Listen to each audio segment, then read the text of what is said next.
Nigel Farage, Nigel Farage, Nigel Farage, Nigel Farage. He mentioned me 16 times today in a speech. I'm living rent-free inside his head. Nigel Farage has reacted to the Prime Minister's warnings that reform's economic policies are fantasy and is trust-like while speaking in Las Vegas at a Bitcoin conference. We have Keir Starmer, our socialist Prime Minister, is terrified. Do you know, he mentioned me 16 times today in a speech. Andrew Neil isn't some anonymous Twitter troll lobbing insults. He's one of Britain's most respected political commentators. So when he accuses a sitting Prime Minister of running a government built on lies, it isn't noise, it's history being written. Neil's words weren't casual. They were surgical. He didn't just say Starmer lies, he said lying is the operational core of the Labour government. That's not a criticism. That's an indictment. And it torches Starmer's carefully manufactured image of integrity.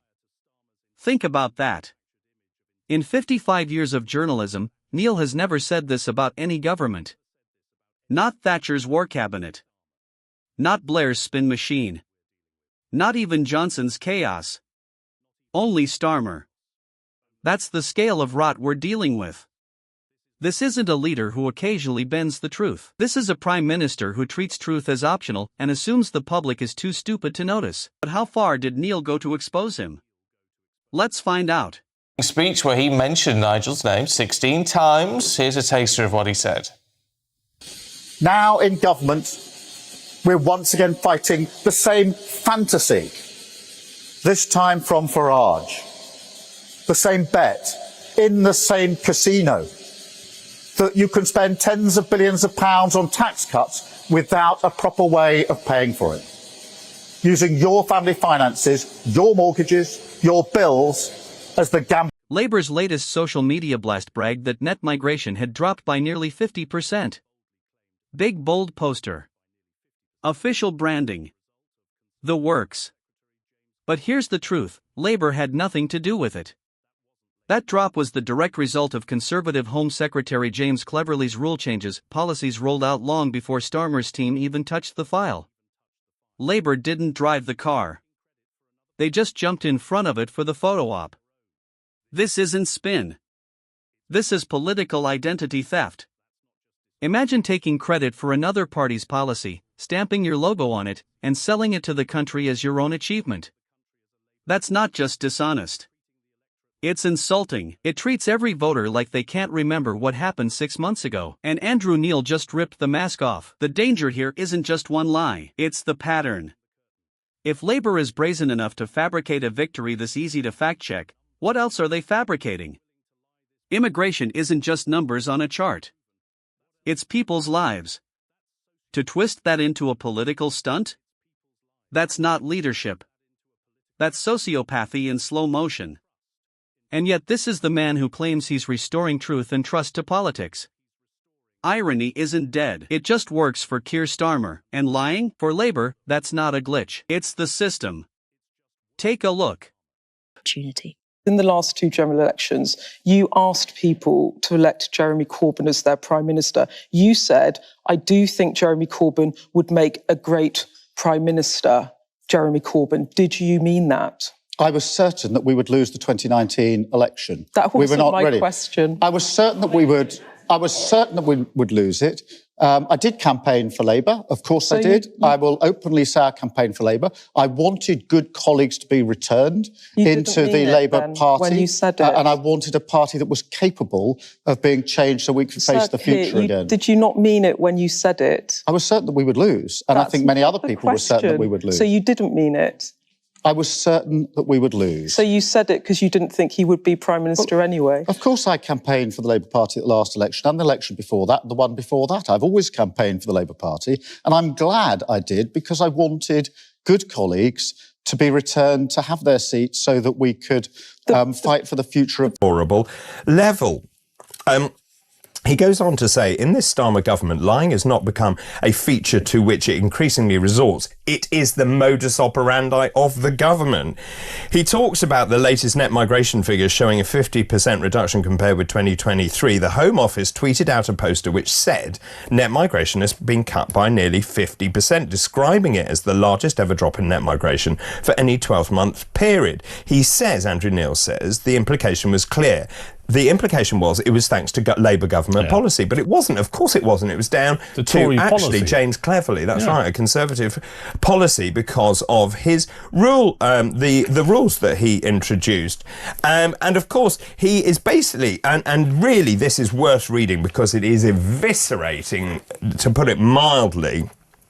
He goes on to say the Prime Minister has a long track record of lying and gaslighting. I mean, good for Andrew Neil. He's right to call out Sir Keir. So, just saying this casually, even when he doesn't mean it, seems to be perfectly fine for Starmer, and he thinks no one will notice. But before we dig deeper, quick question. Are you enjoying the video so far? If you are, make sure to like, share, and of course subscribe.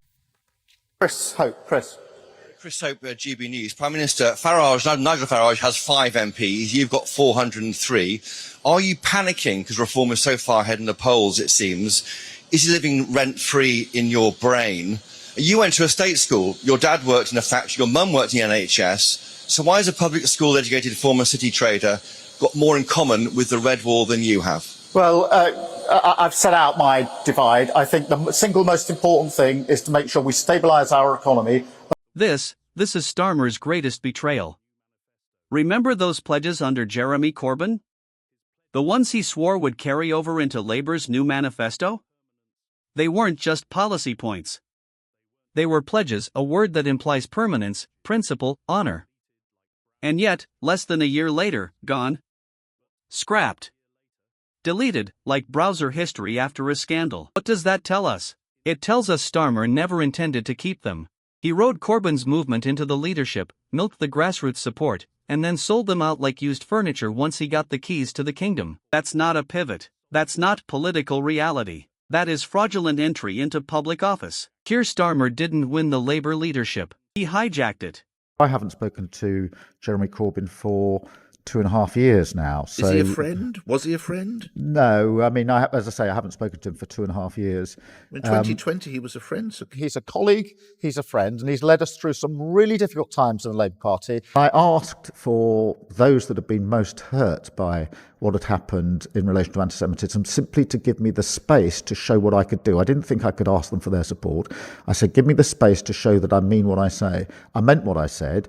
And that is why Jeremy Corbyn lost the whip when he responded as he did to the terrible report on anti-Semitism that we had, and why he now won't stand as a Labour candidate. He was never a friend. No, not in the sense that we were, went to visit each other or anything like that. I worked with him as a colleague, but as I say, I haven't spoken to Jeremy now for 2.5 years. This isn't political evolution. This is betrayal by design. The man who once stood shoulder to shoulder with left-wing, working-class voters stabbed them in the back the moment the cameras turned off and then dared to pretend nothing happened. That kind of politics isn't progressive. It's parasitic. And that's why so many former Labour voters don't say they were left behind.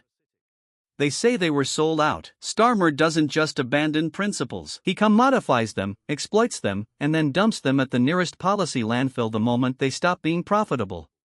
Country, and that is what we're doing, and we're seeing the early signs of that. Growth is up, the highest in the G7 this year.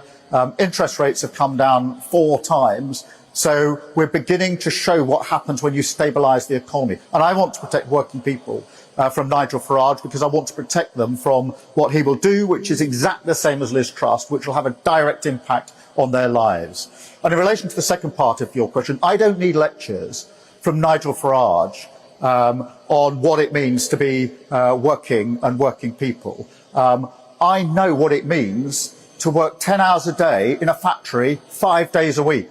And I know that because that is what my dad did every single working day of his life. And that's what I grew up with. So I don't need lessons from Nigel Farage about the issues that matter most to working people in this country. Thank you, Chris. Farage answering a question from us yesterday in Wigan. 16 times you mentioned Nigel Farage's name. Now, I've watched... Well, about 6 times in the answer to your question. Well, right. I mean, you know, it empowers him. David Cameron, as Tory leader, had 6 years as PM dealing with the problem that is Nigel Farage. And never said his name in public, or very rarely did. He didn't want to empower him. It's a bit like Voldemort in the Harry Potter films. You know, who must not be named. Yes, you don't name him, but 16 times. So it almost lifts Nigel Farage into an equal of the PM. The PM's got 403 MPs. Starmer's favourite trick? Deny, deflect, rename, especially when it comes to taxes. Take the national insurance fiasco. Labour claims they're not raising taxes, yet quietly mumbles about changing national insurance. Let's be clear, national insurance is a tax. Saying it isn't is like claiming a fine isn't a punishment, it's semantic fraud. Why does this matter? Because Labour is preparing a tax bombshell while pretending to uphold fiscal responsibility. The truth, Starmer's team is backed into a financial corner.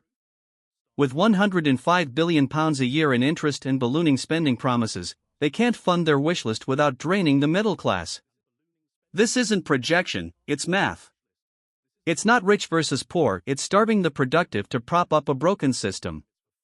And when taxes inevitably rise, they'll dress it up as fairness or rebalancing. The real reason? Mismanagement, overspending, and cowardice to face economic reality. Starmer wants applause for restraint, but what he's really hiding is a loaded financial weapon, and the target is you. Yeah. I mean, also, so Rachel Reeves, by the way, she came in saying, if you remember, they basically said they would spend, they would raise taxes by 8.5 billion and managed to make it a whopping 76 billion more than that. They talk about a 20 billion black hole that doesn't exist. No one can find this black hole, but it keeps being wheeled out. For a black hole that doesn't exist, it's had a lot of air. Let's talk about the phantom black hole. Labour claims a £20 billion budget gap, a crisis so severe that taxes must rise, yet no economist can find it, and independent analysts, journalists, and watchdogs confirm it doesn't exist. So where did it come from?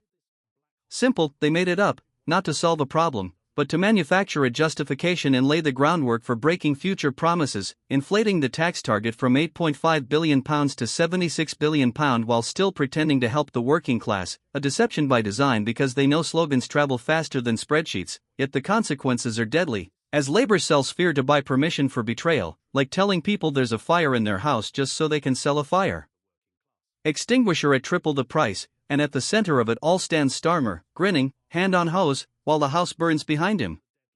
Actually, for Andrew Neil to come out and say Keir Starmer is a liar, I think it's pretty profound. I mean, he is. I mean, he's one of the great political minds, Andrew Neil. I've always been a fan for many, many decades, and it's worth reading that piece. And a lot of people, you know, you and I can sit here and just go, oh, Starmer, you're a liar, and we can back up our arguments. What Neil has done in that piece is forensically taking apart so many things that Starmer and his chums have said. It is just brilliant. And they aren't casting. This wasn't a routine takedown, it was a reckoning, a public moment of clarity where the crowd no longer saw a leader but a corporate actor struggling to stay in character. What unfolded wasn't a policy failure but an emotional expose showing Starmer with no spine, no core beliefs, no identity beyond whatever the pollsters dictate that week, and now everyone is talking while he dismisses the fury that's rightfully earned. So do you think it's time for him to take his leadership seriously, or is it too late? Let us know in the comments. And if you want more videos like this, like, share, and subscribe for the latest updates on British politics and how events are reshaping the nation,